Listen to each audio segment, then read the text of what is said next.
The bone of contention before us is whether that jurisdiction ought to be exercised by this court or by the Supreme Court.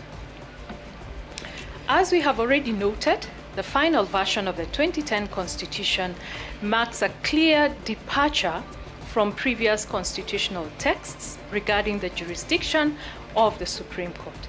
Specifically, the provision granting the Supreme Court exclusive and original jurisdiction over disputes arising from the impeachment of the President, that bit was deliberately omitted. The Supreme Court's jurisdiction is now strictly redefined under Article 163, Sub-Article 3. This leads us to the firm conclusion that the people of Kenya did not intend to grant such jurisdiction to the Supreme Court. Had that been the intention, the Constitution would have expressly conferred this authority in its final form.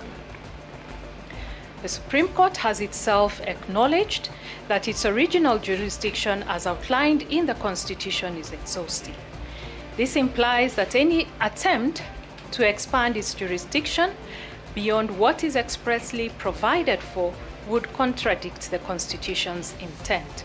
Again, we refer to the case of Machari and another versus Kenya Commercial Bank, in which the Supreme Court itself stated as such.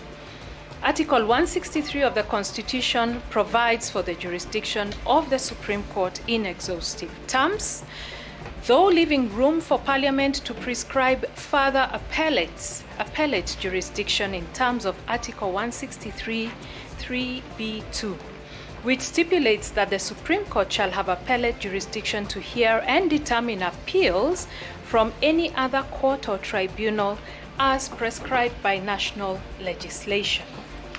The Supreme Court goes on to note that the Constitution also confers jurisdiction upon the Supreme Court to hear and determine an appeal from a judge who has been recommended for removal under Article 168(8).